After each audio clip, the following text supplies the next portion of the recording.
in between that time, I made more money in between that time than I did in all of 2018. In that 3-week period. That week 3-week period. Listen, I said I ain't never going home. Hold on, what's the number? All right, Hustle Fam, we are back with another amazing episode. I'm your host, Rahmel Wattley, and I'm here with the talented Mrs. Roslyn Ellerbee, CEO of Express Errands Courier Service. Is that correct? Express Errands and Courier. Express Errands and Courier. I wanted to make sure I got the name correct. Roslyn, how are you doing today? I'm glad it's the last day of the conference. I'm great. Yeah. Amazing. So I'm excited about interviewing you because the moment we met, as soon as we met, you said to me, I'm not just your typical like courier service. Like I'm just not regular. And I like that. When I hear things like that, it gets me excited. So I know we have a story that the Hustle Fam is in store for. So before we kind of get into your story and all that, just introduce yourself, tell them who you are, and just a little bit about your business and what you do. Businesses. All right. I'm Roslyn Ellerbee, CEO and founder of 3 businesses. Express Errands and Courier is the first business. Also own Dream Team Digital Marketing. And my newest baby is Manifesting Greatness with Roslyn V, 360 Business Coaching. I'm based out of Atlanta, Georgia. I've been an entrepreneur for more than 20 years, and I absolutely love business. I love business development and just everything about growing a business. Been doing it for the longest. I love it. So an entrepreneur over 20 years. What was your first business? Oh, here we go. Let's get right into it. Right into it. Okay, so my first business was a travel agency back in 2008. So then we had that pandemic, and I didn't want to let it go, and it was the first business. I kept trying, buying billboards and doing more marketing because I was doing marketing back then too. And my mom said, "Hey, Obama's giving checks, it's real, it was a recession." Right. And then Jeezy came out with Recession, and that's right. And I'm, not looking good, bank account going down, and I ended up losing that business. So born and raised in Atlanta? No, I'm actually from Jacksonville, North Carolina. Jacksonville, North Carolina. How was it growing up there? I'm in Atlanta now. I mean, the answer was, I'm in Atlanta now. Yes, I'm in Atlanta now. Let me tell you, Jacksonville, North Carolina, at one point in time, is Onslow County. It was, I think about 15 years ago, it was the lowest paying county in the United States. What is that called? Onslow County. Onslow County, okay.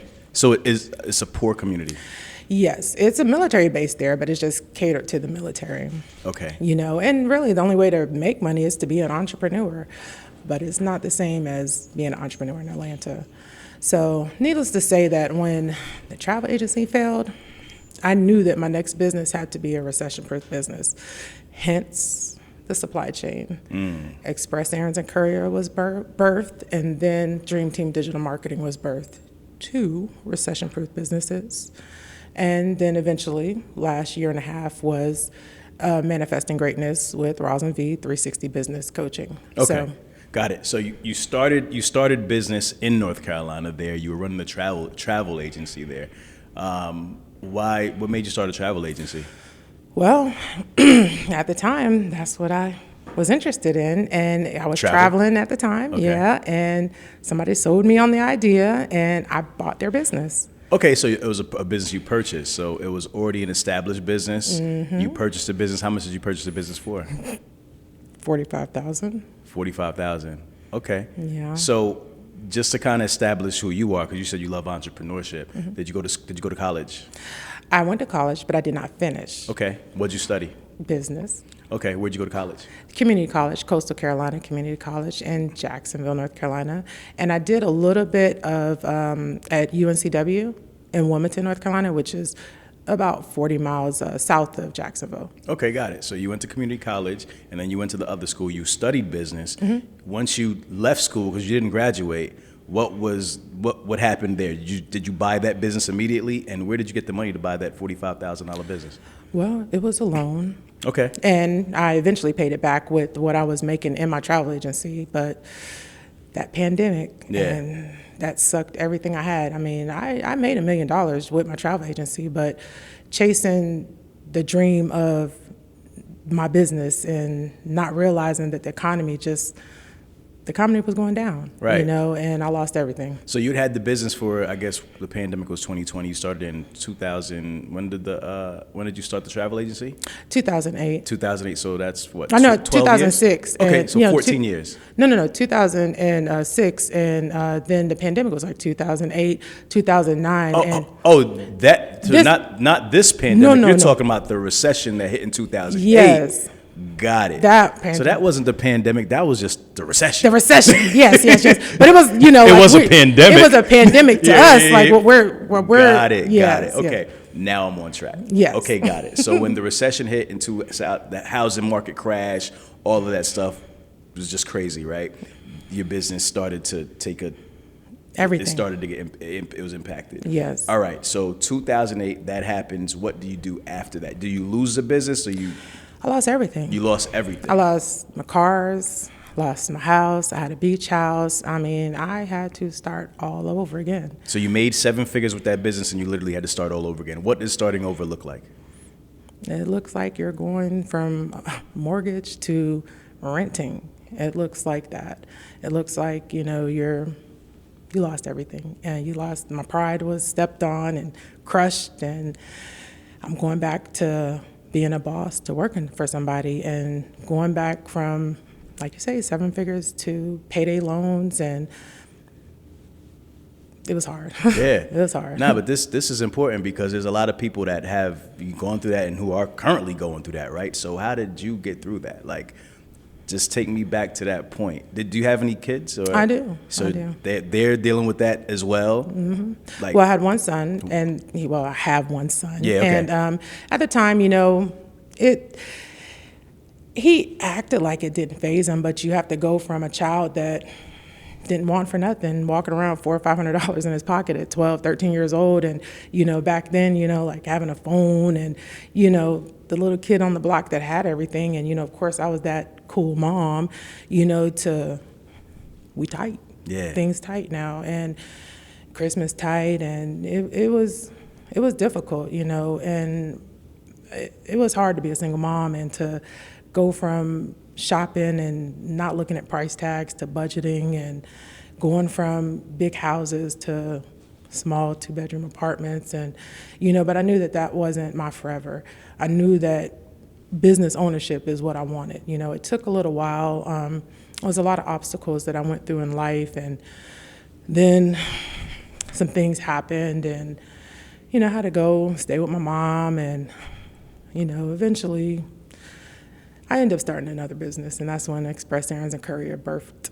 Yeah. Did you have any? So you stay with your mom. Did you have any other help, like from family aside from your mom? Or it was just kind of just you, your son, out there just on your own, just trying to make it happen? Just trying to make it happen. I was forced to stay with my mom. It was, you know, I had to go take care of her. Yeah. You know, and in that point, I had to stop working.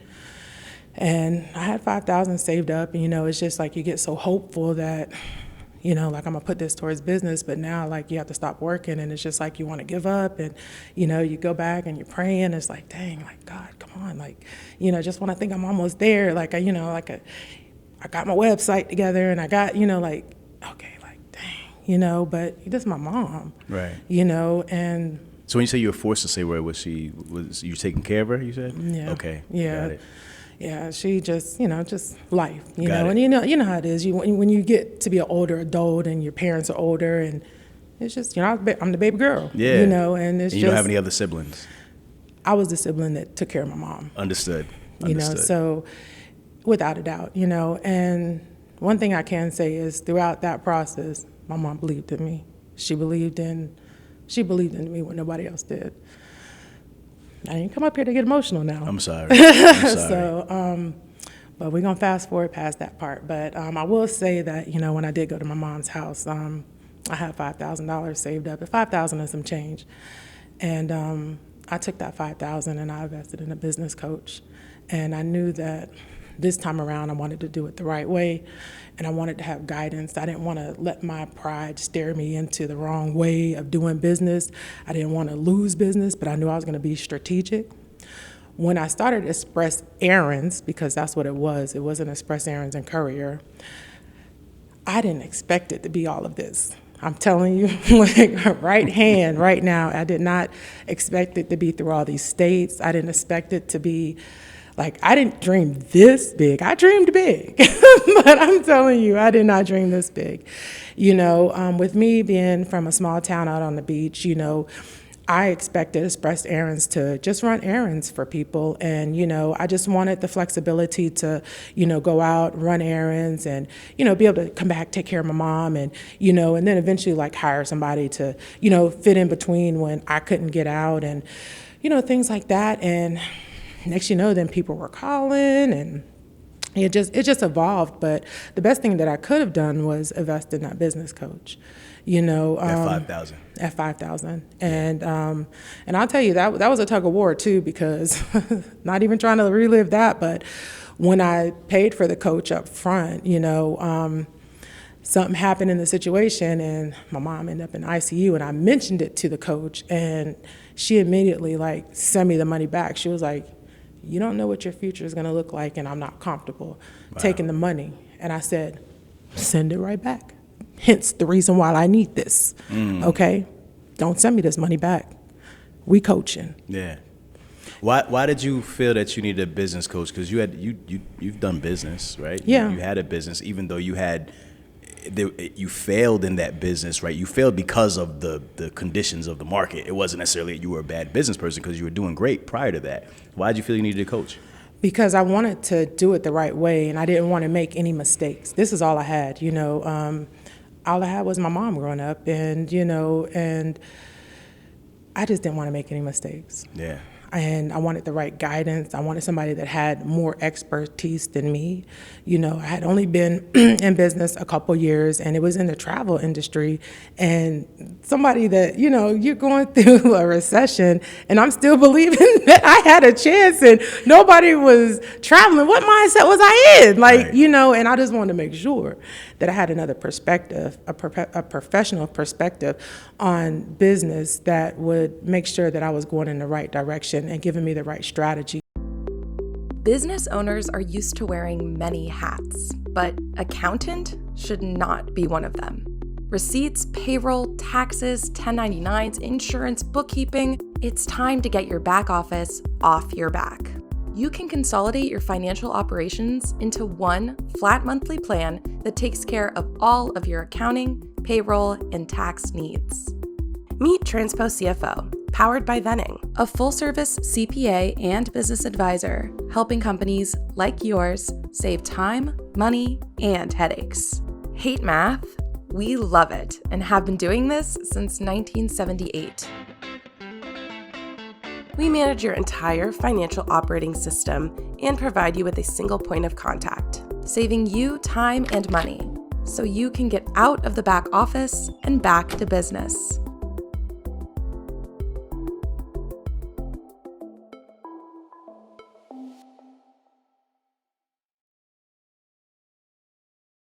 And I will say that up until about my 9th year in business, some of the principles from that business coach still applied and carried me through in my 9th year. And then that's when I sought another business coach, but that was the best investment that I could do. And, and business coaching is just that important, because you have to look at when we're born, we have parents. Then your parent trust you to school, you have your teacher, you have your pastor, you go to college, you have your professor, you go to work, you have your boss, then after, you always have, the next level, you have guidance. So, I always want to have that. You have masterminds, you have, so I don't want to just be out here dangling and guessing and, things like that. So always. Makes sense. Can you share some of those principles, just high level, what your business coach taught you that you said still remains relevant to this day? Well, for one, like sales funnels and structures and, passive income and making sure that, you have certain things set up in your business as far as just small things like on your websites, capturing leads and, you know, the importance of nurturing, you know, leads as they come in. Because at one time, people just come to the website and that was it. They fill out forms and that was it, you know. And then networking properly and let's see. There's so many. There's so many. You caught me on the spot. No, it's all good. And maybe we'll circle back into them. If you think of something, feel free to share it. What made you start Express Errands? Why that business? Did you know anybody who was doing that? Did somebody tell you it was a good idea? Why? I mean, you went from doing a travel agency to a whole different industry. Great question. So I thought that was going to be a great idea. Like I said, it was Express Errands. There was nobody else in my town doing errands. I said, oh, this is going to be perfect. Yeah. Perfect. Nobody in my town, they're going to be doing it.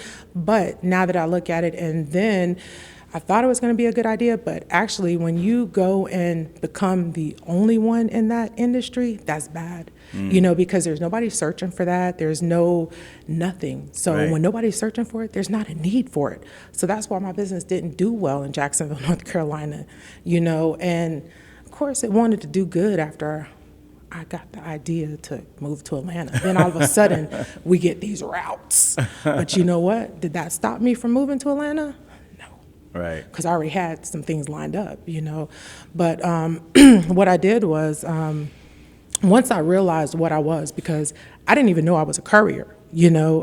I was out networking with some people at the Chamber of Commerce, and it was like a realtor. She was like, oh, yeah, hey, you know, like, what do you do? And I'm like, you know, like, I go pick stuff up, and, you know, I drop it off, and, you know, then this attorney calls me, I'll pick up some documents, go drop it off. Then, you know, then I have this pharmacy, you know, I go 3 times a day and pick up, like, you know, some crates of medicine and take to, you know, long-term care facilities. They was like, oh, so you're a courier. I had a BlackBerry. I said, got that little ball, Google. I said, courier. Oh, yes. Oh, yes. So I immediately went back home, went to the website. We are Express Errands and Courier. Right. You know, went to the state of North Carolina, LLC. We're doing a name change. Everywhere, we're Express Errands and Courier. So that's how we birthed the name of Express Errands and Courier. It makes sense. So you're able to get some definition around what you did, because you just kind of started the business, just doing the business and not really like I'm building a courier service, right? Right. So my question is, I'm just kind of staying here real quick because I just want to understand. So in your mind, when you started this business, you said to yourself, there's a problem here, and the problem is what? People are not able to get whatever letters or whatever it is to people fast enough. Like, what was the problem you were trying to solve? And I'm just trying to understand what made you think that you could solve that problem, and then what made you think that was even a problem that was worth solving? Well, I was thinking, because I'm from the beach area, and I was thinking, you know, like tourists come in and, you know, they want errands ran, and, you know, it'd be perfect. You know, we could go fill up their refrigerator. This is like the pre-Instacart and the, you know, like I'm telling you, like I invented DoorDash. You kind of like ahead of your time. Exactly. Like we were doing that before, but of course, no back end, no, none of that. But I thought it was a great idea, but it was not in need as much in my area. Perhaps if it was like Miami or, you know, like a bigger city or something, it may have been a need. Okay, got it. So you saying it wasn't a need, I'm assuming that getting the business off the ground was tough. There was no searches. Nothing. I mean, paid ads, SEO, like I do marketing, you know, like I worked day and night. And I tell you, like in this business, day and night, I go to bed at 1 o'clock in the morning. I was getting up at 6 o'clock, like day and night. I was working on 2 businesses at one time. I was working on Dream Team Digital Marketing. I was working on Express Errands and Courier. I did not sleep, you know, like I was going through that situation with my mom, and, you know, I didn't know what my future looked like. I gave up my whole life to come and take care of my mom. And when I did that, and then I gave that $5,000 to that business coach, like this, something had to shake. Yeah. Okay, I had no other choice. Like the hustle was real. You know, I had a son, you know, and he was a teenager at the time, and he acted like it didn't faze him, you know, and I couldn't be that mom, you know, and I just know that at that point I'm unemployable. Okay, I'm unemployable. I'm not going back to somebody else's job. Yeah. Okay, this got to work. So it's just day and night till it came till I strike something, and that's just how it is, you know. So I got more work in my marketing agency, but I never gave up on Express Errands and Courier. Yeah. So it's always something. I've always been doing something. We are here live at OTR Solutions HQ. I'm here with my partner, Jonathan. Man, listen, factoring is an integral part of the transportation industry. Why is factoring important? Absolutely, Rahmel. In this economy, in this market, cash flow is king. Cash flow is the key to growth.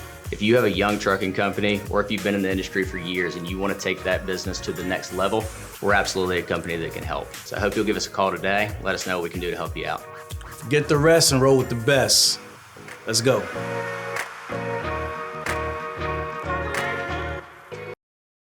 And you're using your car to do this, right? Yeah. Okay. Yeah. Got it. So it's just you, your Yeah, car, at first it was just me. and some hustle, grit, and determination. You're trying to make this thing work. Tenacity. Okay, got it. So we're struggling. We're trying to get this thing off the business. You're running two businesses at one time. You have Dream Marketing Services. You have the Courier service. The Courier service is not doing well, but the marketing is doing a little bit better. Maybe that's what's kind of keeping you at the moment. But you said you didn't give up on the Courier service. What was that moment that kind of turned things around for you? Was it moving? I would say that was a big part, but it was, I had a client that reached out to me, and then I got some route at work. Okay. What type of client was that? Medications. Okay. They reached out to you. How'd they find you? Google. They just found you. Google. So you had been putting in that work, so it ended up working. Yes, it ended up working. And to this day, I still have that client. And to this day, that client was the determining factor when I moved to Atlanta. And I would tell you, I am a Christian woman, and one of the facts that I would say that helped me decide on moving to Atlanta, it was like November 11th, November 13th, somewhere around there, 2018, and it was God woke me up and told me he had something better for me, and it was to a point in my life, not to be all in my past and stuff, but by then my mom had passed away, and it's just, my son had went to the Army, it's just wasn't happy, and I wasn't happy where I was. I just knew that it was something better for me. This can't be it. I was surviving, maybe able to save $100, $200 a month in my savings. This not it. God woke me up and said, child, pick anywhere you want to go, okay? I put you on the Wi-Fi, on the Verizon, you got them hot spots, anywhere you want to go. Yeah. And in my mind, I said, Atlanta, Miami, or LA. Man, you chose the hot spots for real. Or you were choosing from the hot spots. Those are the three. Yeah. And what I decided to do was, I said, you know what? I'm going to Black Hollywood. I said, I'm going to rebrand my businesses. I'm going to work with the stars. Okay. And my first year in Atlanta, I worked for the stars. The first year, okay. I went down there. First one I worked with. Well, let me back up. Let's get to Atlanta first. Yeah, let's get to Atlanta first. But I like where we're going with this. Yes. So let's get to Atlanta. Let me guide the story. Yeah. All right. So the business in North Carolina, it's just you, one car, and now it's like you have this epiphany. I need to move. God is like, hey, wherever you want to go, you have these choices: Atlanta, Miami. What was the other one? California, LA. LA. All right. So and you choose Atlanta. What do you do with the existing business in North Carolina? I'm glad you asked that question. So by now, I'm actually in Jacksonville and Wilmington, North Carolina, and I have a driver in Wilmington, North Carolina. And now, here goes the universe wanting to play with me, and now I get another opportunity, another routed opportunity for Jacksonville. I'm like, don't do this for me. I didn't already went to Atlanta and signed a lease. Right. Don't do this to me. Don't do this to me. Yes. I said, I'm not staying in this low-paying county. I'm not doing this. Don't do this to me. Right. Listen, so I said. And this is another medical opportunity? Something yes, similar to what you already did? Signed a 5-year contract. Wow. Listen, and so now here comes my skills of running a business out of state. Okay, so I'm like, what the hell am I gonna do? Okay, so you know what? I said, I know this lady. She do deliveries. Called her up. She said, oh, I could do it. Whew. All right, so I let her do it a week before I left so I could see her work ethics, and I trusted her. my girl in Wilmington held me down. I'm telling you, she's a hustler. To this day, I could pick up the phone. I don't care what she's doing, and she's a realtor. She works at a group home. She has after the pandemic, she has a little bakery business. I mean, she Jamaican? No, no, she should be. She got a lot of jobs. Yeah, and if I call her, she put her group home people on. She get her kids to watch the group home people and go do the delivery, and then come back, and then go show a house 5 minutes later. She's a hustler for real. Yes, but she's always there for me. But and if she can't do it, she'll get her kids to do it because her kids are grown.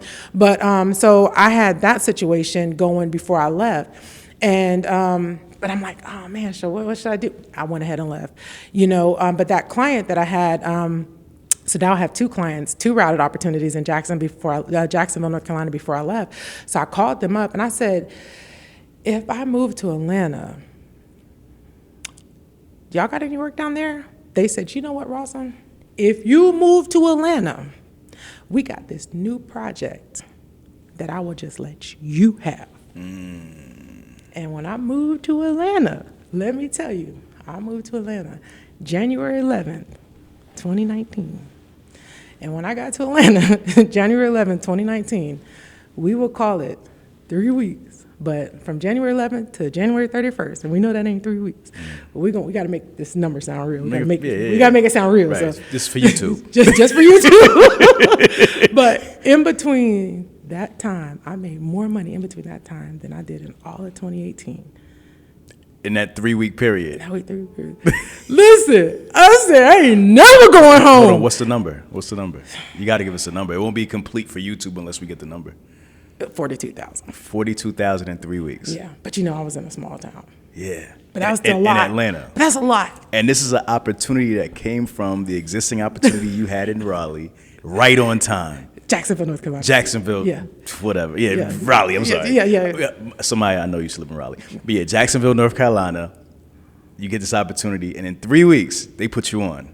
And they said, this is a project that we have that it's for you. Mind you, but I made some more money because I'd already started. Once I decided in November 13th, 2018, that I was moving to Atlanta, I told you I rebranded all the websites, started SEO, started marketing, and boop, boop, boop. Yeah. I had already started getting calls. Yeah. You know what I'm saying? So I was already already had drivers and everything, so like I came in Atlanta, came in strong. You were ready. And in addition to what they were doing and in addition to the routes and stuff, and it's just been on and popping since, So, and this is still in the medical equipment industry. Yeah. This opportunity. And I'm still to this day with that client. And give me an idea, what type of equipment, what are you doing? What are you doing for them? It's prescription long-term care facilities. Ah, okay. Medications. So medications for long-term care facilities. So I'm assuming they have a network of long-term care facilities that they need medicine or whatever moved and transported between, and you're the go-to for that. Yeah, so before they didn't never offer routed opportunities, and they didn't offer where you're picking it up in the masses and delivering it in sprinters. So I was the first person the first company to do it for them. And they said because the longevity and the trust and the work ethic that me and my drivers provided them, they wanted me to come in and break in Atlanta for them. Gotcha. And then I went in and showed their other companies that they partner with how to do it. Making sure that your compliance is on point is an integral part of any trucking related business. Today I stopped by my friends over at FLEETDRIVE 360 to talk about what they're building to make sure that you can run a successful trucking company. And it's everything from the minute you decide you want to hire somebody through maintaining all of your FMCSA compliance documents for ongoing fleet or owner-operator truck business. You've got a driver hiring and recruiting module where you'll create driver qualification files, import digital documents. You've got a drug and alcohol module where you can schedule pre-employment drug tests and manage an ongoing testing pool. We've got an accident registry so you can keep your mandated accident logs and even schedule follow-up drug testing for post-crash. We've got vehicle maintenance logs so you can not only maintain the compliance status of your vehicles, but also upload your work orders and compliance related documents so you're audit ready when they come in. We've got a document repository, fancy words for digital cloud storage of any document that you want, not just necessarily the compliance documents, anything related to your business, post-crash videos, performance evaluations. And then finally, you've got the dashboard. And the dashboard's the most important part. You can close your eyes and glance at our dashboard, open them, glance at the dashboard, and immediately know whether or not you're compliant or not, both on a driver company and vehicle level. It's one-stop shop for all your compliance needs.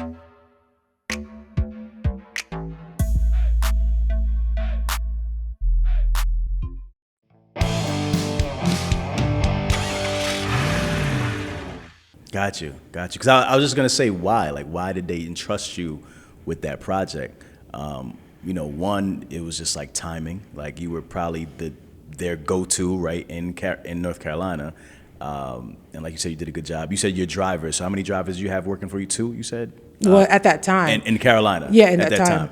Got it. So, but either way, it was 2, but they were doing a good job, and they trusted you with this new project. All right. And so go ahead. Let me just add this. And that same client, they use me in 21 places across the United States now. Whenever they have anything, they come to me first. To you first. To me first. Wow. Like, Wow. That is super dope. so they're the reason I'm able to expand more across the U.S. As soon as I get more routes from them, then it's marketing. Got Let's it. get some more work over there. Got it. So you kind of use them as like your North Star. Like, okay, where y'all going next? We're coming. We're following you. And then we're going to open up shop there as well and do some other things. Yeah, and they kind of helped me realize that I only really want to do business with businesses that want to expand, because my goal is to be 100% nationwide.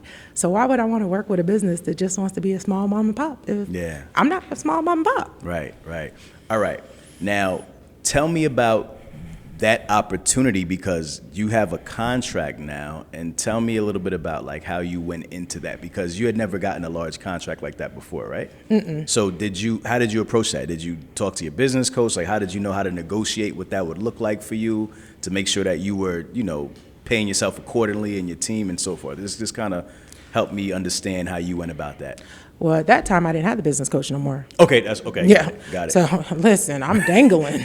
Now it's just you. Listen, I'm dangling, you Okay. know. And the first thing I did was, this is where I was introduced to the CLDA. And this same client that I'm telling you about is the one that told me, well, actually, they told me that I should go to the ECA marketplace to find more business. Okay. And when I was Googling the ECA marketplace, I didn't find it, and CLDA popped up. And I said, oh, here it is. And I joined. Okay. And I joined the wrong company, but I joined the right company. Not company, but right, organization. Association. Right. And then I was in there and I joined. I said, oh, this is it. And so as soon as I joined, I found Lorena Camargo. Okay. And looked her up and, reached out to her, and she was just so friendly, so nice. And I think she's already been up here with you before. She has been. Yeah, that's family. Yeah. And so I'm telling you, like, what's meant to be is what meant to be. And then after the CLDA is when I joined the ECA, But a matter of fact, I think the first time I joined was here in Vegas. That was my first FMF.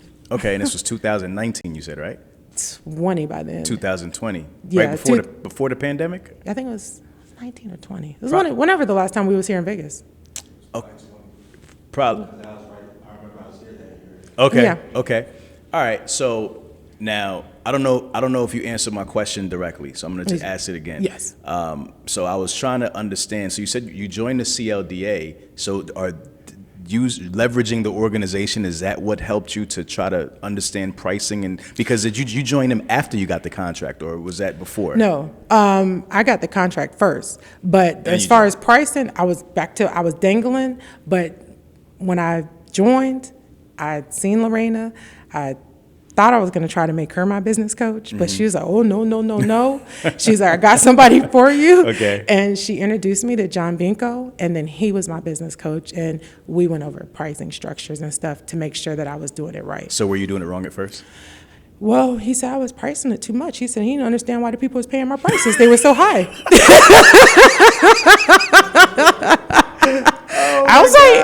I said, God, Right. dude, I don't know. But that's good news for a coach. Like, at least it's not too low. Like, you making a killing right now, That's what Roslyn. he said. He said, if it's working for you. Keep going. I was like, Dodge that bullet, right? yeah. So That's so funny. Yeah. That's so funny. All right, cool. All right, so great. You join the CLDA, you get some structure, you get to network with some people and so forth. They help you out with strategy and all that good stuff. All right, let's get back to the business. So you start to, you're growing now, and you're scaling. So now you have how many couriers? Tell me about how you start to grow with this, what'd you call it? Medical, long-term care facility and so forth. How you started to build your business there. Yeah, well, just with that client, we end up with that contract with them. I think it was, if I had to estimate, probably about 15 with that particular client. But, we had got other contracts. Yeah. So, so tell me kind of how that worked and how you went about moving into different niches and so forth. Like, just like how you thought about it, how you marketed yourself, the different opportunities that are out there that people may not even know exist. Just kind of talk about that. Yeah, so they just came to us, and I think what happened is just with me leveraging my marketing expertise, I don't do too much sales, I just leverage a lot of my marketing. So how do you service inbound? Yes, they come to me, Okay. And the pandemic really helped. The pandemic helped. It really did. Tell me about that. Well, we're a delivery service in the pandemic. When the world shut down, we did not. Everything still had to get moved. Everything still had to be delivered. And then, COVID samples, everything dealing with COVID, so that. This is still for the same facility? Well, this is all over. Other stuff, So okay. one thing about Jacksonville, North Carolina, I did forget to mention is we were the dedicated courier for Onslow Memorial Hospital. So whenever, it was the holiday or after hours, they would call us. So they were partnered with Duke University. So the minute that the pandemic happened, we got a contract with them and Duke University. So we were doing runs from Onslow Memorial, Jacksonville, North Carolina, to Duke University, Chapel Hill, and then to Rocky Mount, just 7 days a week. And that alone, that was great. That was great. That was great. Got you. So that's keeping the business going in North Carolina. North Carolina is between thriving. Thriving, Atlanta, thriving. We were in Jacksonville, Florida, thriving. Austin, Texas, thriving. The pandemic did us great, and I look back at just all them nights that I stayed up, putting in that hard work and then all them nights that I stayed up, and you think about it and trying to find dispatchers, and I'm working so hard in my business, working on my business, and I couldn't even find the help because I'm so busy in the business trying to get it done, but things was moving so fast, but I learned so much about business, but having a business coach really helped me get the structure that I needed once John came along. Yeah, got it. Strategically, tell me how, because you're working in all these different locations, how do you build a business like this? Like, how important is location? I know you kind of alluded to the fact that you follow your customer, right? That's one of your strategies. What else are you looking at, to build? I mean, you have to find contractors to do this work. Just kind of tell me a little bit about the business model so people could get a clear understanding of exactly what you do and how your business operates. Well, it just all depends on the client. If you have a client that requires you have to have your own asset, then I'll have my own asset. But if I could use the IC model, that's way more profitable for me. And the overhead, it just makes more sense. It makes more sense for me to, rent a small office and just have what I need there. If we're doing medical and I have my coolers there, have all the supplies, and, I have my lead driver that I'm paying more and he has the key or she has the key, and, they could access the shirts and uniforms, and, I could, get everything I need, and just, like an office that's not manned, that's low overhead. Right. I could do that. And I'd find that way more cost effective than, having a warehouse and having, it's working for me. But when I get the opportunity, if it comes to it, I'll jump in warehousing. But right now, it just doesn't make sense because, you have a warehouse and a couple racks not filled, you know how that goes. Empty real estate. Yeah, it cost you. So you're setting up satellite offices all across the country. So you have the opportunity, you set up the satellite office. Where do you have offices at now, just to give us an idea? So we have one in Austin. We want to have one in Jacksonville, Florida. And that's it for now. We've had a couple other ones, but we just kind of slowed down, and, you have to look at costs. So we have to let them go. So Austin and Jacksonville, Florida, and then nothing in Atlanta? We have our office. That's our headquarters. That's what I was gonna say. And then we have Jacksonville, North Carolina, of course. Jacksonville, North Carolina. Okay. So 4 offices now total? Okay. And out of those offices, how many couriers do you have operating out of those locations, like high level? High level, altogether, we have approximately 52 couriers altogether. Okay. And can I throw some future plans in there real quick? Absolutely. Okay, so we're going to be opening up a sales office and an HR office in Miami by the third quarter. Okay, that's amazing. So 52 couriers now, and that's a mix of independent contractors and employees. Well, so some of them work directly for you, some of them are ICs, or tell me, I'm not sure. I'm just assuming. we only have 2 employees. Okay, got you. So you usually, and I know in this industry it's typical that it's the IC independent contractor model, but you said some contracts will require for you to have employees? Yeah. Is that what happens? Yeah, but we're doing a little government contracting, and we want to do more. So, and sometimes they require you to have assets. Some require you to have employees. It just all depends on the type of client that you're having, what you're doing. Got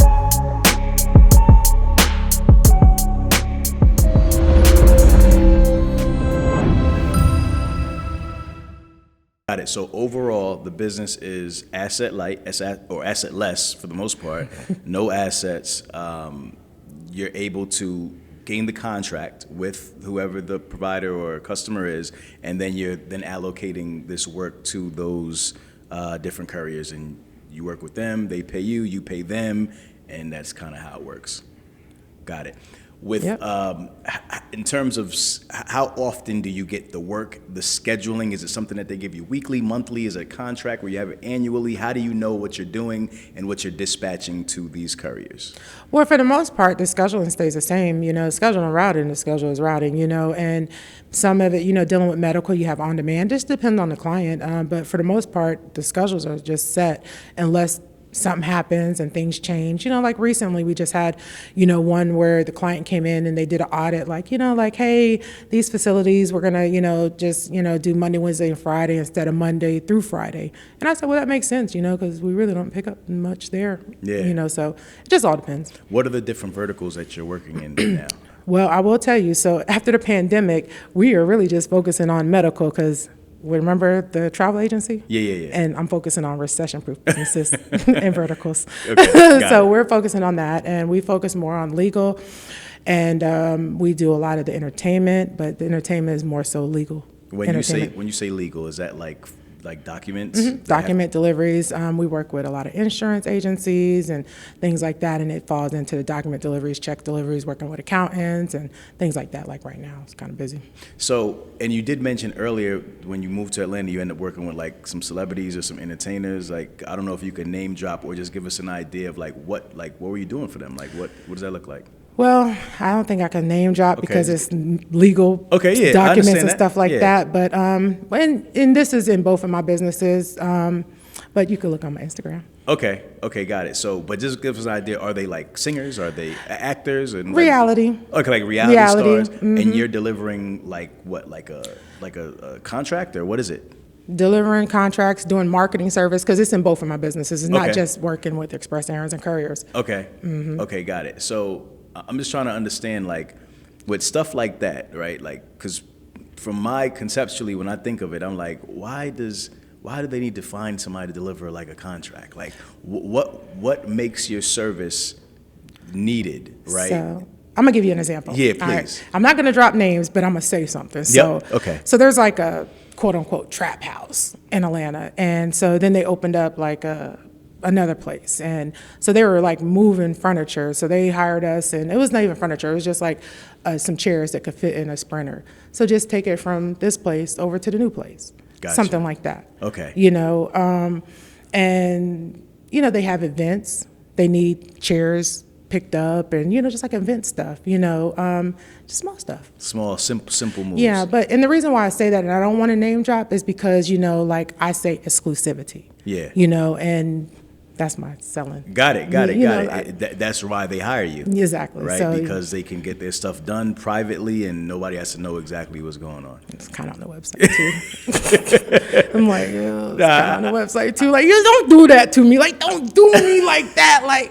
Right. No, I get it. I get it. Okay. How do you go about hiring independent contractors? They start on our website. They get interviewed by our recruiter, and if we feel that they're a good fit, we do a little background on them. And but if we feel that they're a good fit, they'll move on to the next level, and go from there. They'll do a phone interview, and we'll see. What do they need to work with you aside from they need to have the equipment, I guess, obviously, Yeah. right? So some sort of sedan or a van or something like Yeah. that. What's the largest class truck that you will use? You use box trucks, Courier vans. So like what would you use a box truck for? Like what type of moves do you do with that? Like Big and bulky. big and bulky stuff. Okay, got it. Okay, cool. All right, so you continue to kind of grow the business now. So you say now it's 52 employees, couriers? Driver. Dri- ICs, so drivers. let's not employees. ICs. ICs. Don't use that word. That word is not that word is frowned upon in this space, right? Okay. So 52 ICs in 4 different locations, right? Well, we're all over, we're all over. Like, we got routes everywhere. Like, where my clients need us. I mean, they're not even listed on the website. It's where you need us, and until I feel like we have a strong base there, then you see us listed, Okay. Got it. Okay. Are you able to talk like financially, like at like what, or give an idea around like what you're able to move a package for, or kind of like how the pricing structure kind of works? Are you able to kind of speak to that? Just all depends.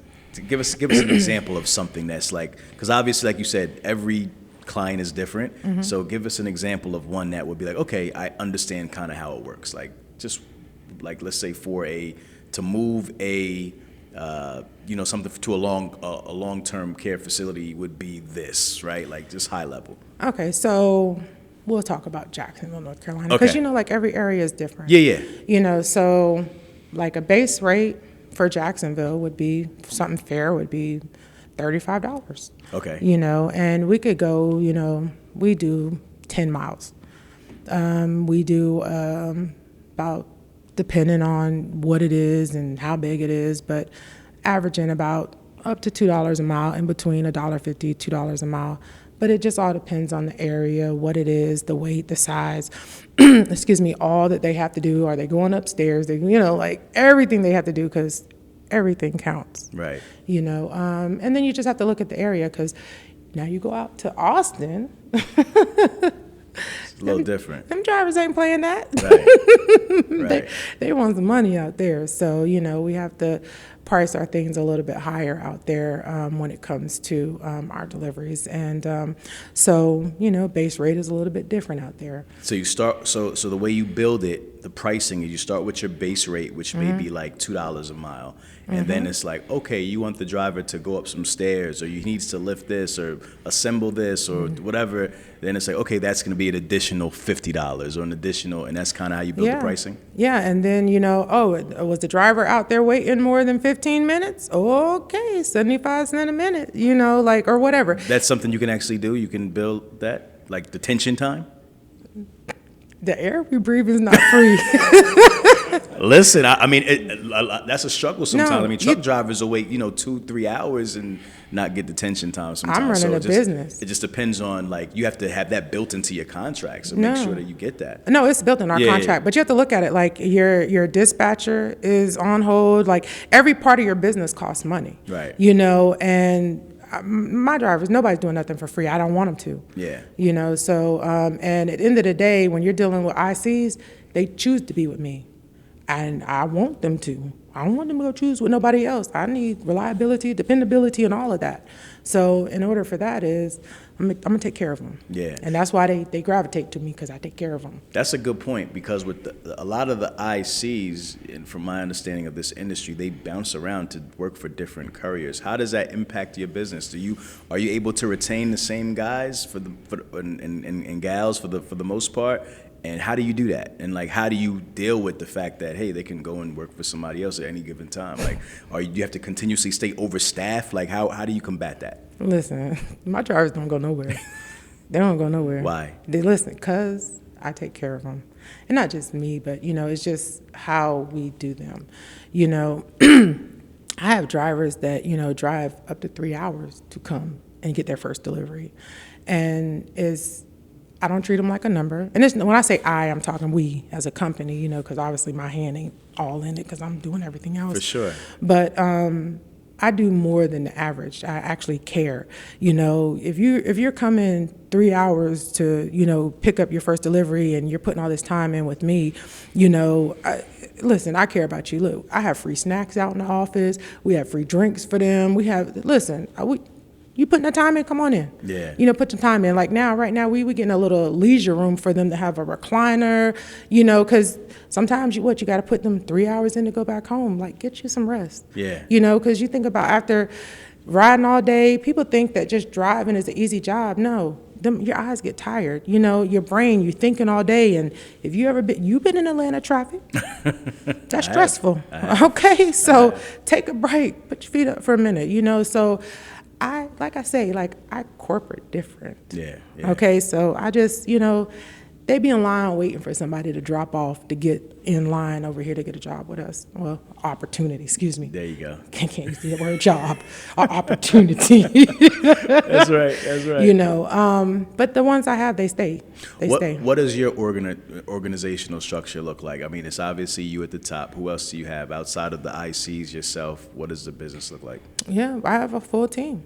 I have teams in the office. I have remote. The remote team is bigger than the office team, you know, and I'm starting to feel like, the office team, what do I need? But the way I'm restructuring it is I'm just going to have management in the office and everybody's going to be remote. And then my new office that's going to be in Miami is going to be just sales and HR, because I'm getting to the point where like HR is big, you know. When you say remote, like you mean like offshore? Like an No. offshore team, or they're like just remote, working from home. Okay, working from home. Okay, I'm just making sure. So you have everybody working from home, and those are like dispatchers and Customer service, salespeople, operation coordinator, just, you know, like my executive assistant, you know, and then my whole marketing team, they're all at home, and Right. you know, because all my different companies. Right. What are you spending most of your time doing? Orchestrating. Reading, checking, looking behind, making sure everybody doing what they're doing, and, you know, trying to collapse time. Yeah. All right. So what are the future goals, I guess, for Express Errands? What are you looking to? I mean, because you've already had success, you've grown tremendously within this niche. You said you're sticking to this niche because it's recession-proof. What else are you eyeing? Because you're an entrepreneur, right? So it never stops. You want me to tell it? Absolutely. That's what we're here for, to tell it. Okay, so listen, I'm not going to tell you exactly what it is. If I tell it, somebody else might try to jump on it. But they won't be able to do it like you, so. For sure. But listen, we are in the process of launching products and services that will benefit you and your viewers, anybody listening, and be profitable.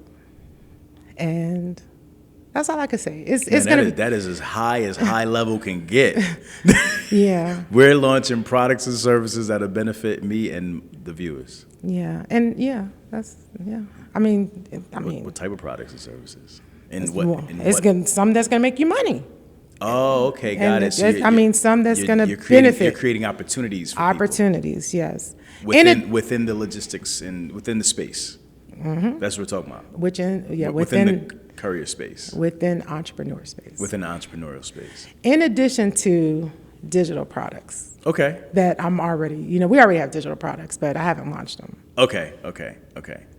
Now, I'll give you that. We have digital products. I just haven't launched them. Okay, got it. Okay, cool. I got it. Yeah, but they're not digital products. What I'm talking about is this is something different. Look, year 1 is already going to bring in $3 million. Year 2 is going to be like $6 million. So how do you know? I did the numbers. I already know. And this is just like, all right, Is that because of the total adjustable market, and you just know, like have you proven this concept already? I know without a doubt. All right, so we got to talk off air, I guess. Mm-hmm, I know without a doubt. You can tell me all about it. All right, I want to get more into just some tactical stuff for the audience with the courier services, because there's a lot of information out there, right? And it could be misinformation. I want to make sure it's good information coming from you. how when you go about getting these contracts, what do you said a lot of them come to you, right? So they're Googling you, they're finding you. What's the appetizing contracts to you, and what are the stuff that you don't want to do? Like, is there anything that you refuse, or that that's not a good opportunity? Great question. White glove. White glove. Yes, I don't want the liability of white glove. Been there, done that. Okay, got it. So you have done it, but you don't like the white glove because of the claims. Talk about that. Have you had a claim before? What happened? No, I seen all my people have claims, and it scared me. Okay. I got out before. Okay. Yeah. Okay, got it. So you don't want to deal with that. Anything else? Any type of products that you don't want to move that have any type of liability? Or let me ask this: is there anything that you need to move any of this stuff specifically, like any type of compliance-related insurances or any type of certifications or anything like that that's important that people should know, or that people should look into if they wanted to get into this space? Well, it just all depends what they're interested in. And if they're, like if you're going after, I don't know, whatever you're going after to get certified. I mean, if you're trying to do hazmat or, life science or the chemo and things, just get certified. TSA, I would get certified. Whatever vertical you're trying to get in, get your credentials, get your endorsements, and get a niche and stick with it. Yeah. Because you can't be everywhere. And everybody always tell you when they talk to me and I ask them, well, what's your vertical? What you want to do? Oh, I'm gonna do everything. And as a marketer, I'm gonna tell you, you can't do everything. You need to specialize in 1, 2, or 3 because you'll waste all your marketing dollars saying that you do everything. But if you do 3 things and put it on your website, you'll be found quicker than saying I do everything. Nobody will find you. Yeah. No, that's super important. You're also a government contractor? Is that accurate? Well, or you're certified? Yeah, I'm certified. I'm a certified. What's your certifications? WBE and MBE. WB, MBE, and you've been awarded 1 contract? 1 so far. What did that? How? Tell me about that. Partnership with somebody. Okay. So I'm a sub on the contract that they were not in my state, and you have to have, be in the state to get it. And they were like, oh, well, can I, use your address and I'll give you the work. I'm paying however it happens, So the good thing about that is once you're a sub, the next contract, it just falls out there. So I'm like, I've been on the hunt, like, come on. But there's haven't found any courier work where I'm looking at,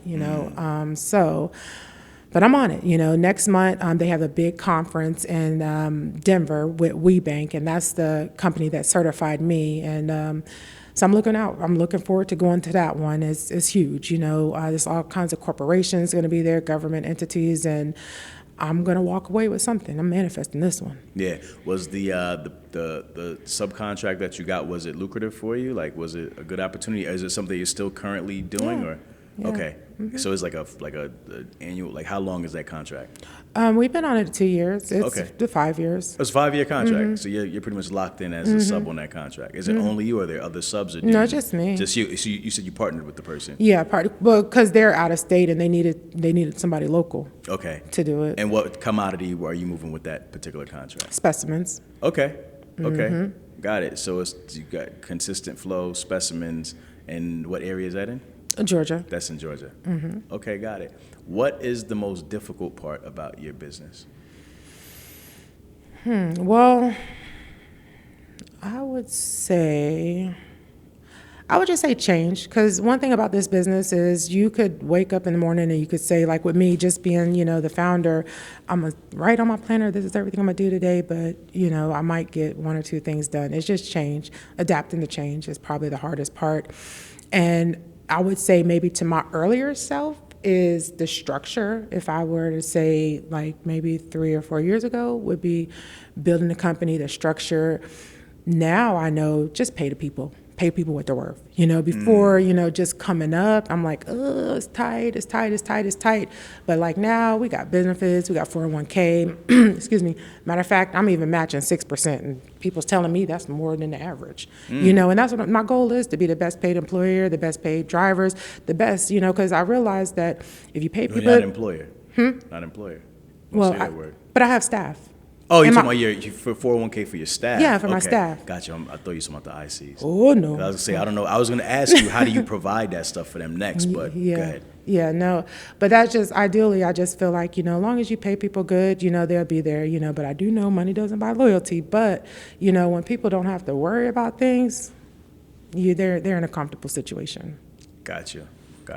Okay, so you'd have set up your structure a little bit differently earlier, and you'd have probably had some better luck with retention and stuff Yeah, like that. because it was a lot of turnover. But then I don't know, because that was during the pandemic, and the labor was just different then, because they're getting out that free money, and so I don't know. Maybe it wasn't me. Yeah. Maybe it wasn't. That's possible, because it definitely was some other things that impacted Yeah. all businesses. Yeah, in I just general. thought about that.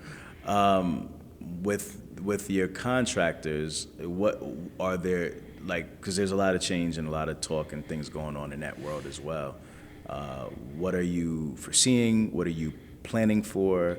Or are you just going to kind of take it and just go with the flow? Like, what are your thoughts on that? Because that would impact, these things impact your business tremendously, right? I know even here they were talking about, the administrations and trying to get rid of the independent contractor model and so forth. What are your thoughts on that, and how do you pivot, as we kind of move forward into the future? Well, right now, I can't focus on that far in the future, because I live in the right now. So I just have to go with the right now. I would love to prepare for it, but I just have to live in the right now. I'm all about my time, and I can't focus on preparing for something that I don't even know if it's even gonna happen. Right. Right now, we live in an IC model, and that's where we're gonna stay right now. And if they do want to change, I already have, like an employee base, so it would be nothing for me to turn that switch on if I would have to do that. So Yeah. if it happens, it happens. I hope not. But, my drivers, they like their independence. They're bosses. They're, Yeah. in their mind, and they are, because that's how I started, until I reached a certain tax bracket. And then they're like, oh, no, no, no, no, no, no, no. Right. And now, of course, we're S Corp. We're not, LLC anymore. So it's just different. I'm assuming, did you hit seven figures with the initial business? Did you hit seven figures with this Courier business now? Oh, yeah. Okay, I'm just establishing that. Yeah. When you got to that point, back to that point, like, what was that like? Man, let me tell you. You know what? All I could do is just get on my knees and cry. And, oh, Lord, you better let me cry now, but one thing I say is, I just thank God. Again, like I said, when nobody believed in me, my mom believed in me. On my mom's deathbed, she said, she had $200 in her bank. She said, take that out and put it in your business. And I could just say, thank God. When I got there, I called my son. I told him we made it.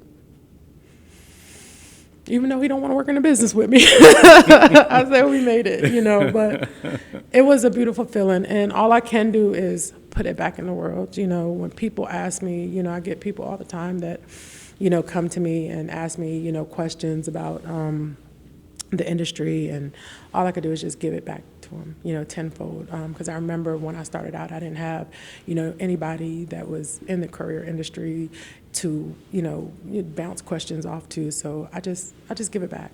Yeah. And this is where we fall back into the CLDA, and giving it back. Yeah. Because now, I'm a board member, Yeah. making history doing right. it. That's right. That's First right. African-American female to sit on the board of directors, Wow. and I'm just happy about it, and then in addition to that, I'm going to continue to break historical barriers, I just got another award, and I said I wasn't going to mention it because it's just like too much going on at one time, but, we just got, I speak for me and my team because I can't do it without them, but I just got the Enterprising Woman of the Year award. Oh, wow. And it's just a blessing after blessing after blessing, and but again, I can't do it without my team. Yeah. I'm gonna get you. Man, you deserve it, man. Let it out. It's all just good, man. You came a long way. It is, and then just to look at it, and it's just like every year is, I look at, when it's tax time, and I just look at, like my income, and it's just like, it'd be doubling. It'd be like doubling. I'd be like, Jesus, and then the tax man be like, I'd be like, Jesus, why y'all want all that money? Like, I'm about to start a nonprofit or something. Listen, like, why? But it's all good, I want to leave my mark in history. I want to leave my name in history books. I want to be an inspiration for people. I want the little brown girls to have somebody to look up to. Like I didn't have that. There was no successful black woman in the town that I came from that I could look up and say, I want to be like you. I want to be that person. Just like right now, I just signed up for the Big Brother Big Sister program. I'm a big, and like I got matched with my little, and like it is just so awesome. And I just want to be an inspiration to people, and however it comes, I just remember when I was at my lowest, and I'm glad I'm in the position that I'm in now, and I'm in the position to hold my hand out and help the next. Yeah. That's an amazing thing. Are you able to share your revenue, what your company did last year, or give us a roundabout idea? It's not where I want it to be, but we're over $1 million or $2 or $3. We're over it. Okay. Yeah. What are your goals for 2024? What do you think you'll cross? Do you think you'll get like past 5 or? Definitely past 5. Definitely. That's love. Definitely. All right, man. This has been a great discussion, as I knew it would. I had a feeling that I was gonna be, moved by this conversation. So I appreciate you for taking the time out. As we wrap and bring it to a close, we have to do 2 things. Number 1, I want you to plug, where we can connect with you directly. Plug your marketing agency again, and I want you to briefly talk about what you do there, because I want people to know that they can also reach out to you in regards to marketing also, because we didn't spend a lot of time on that. Let them know where they can find more about Express, the courier service, and then we have to do a final thought.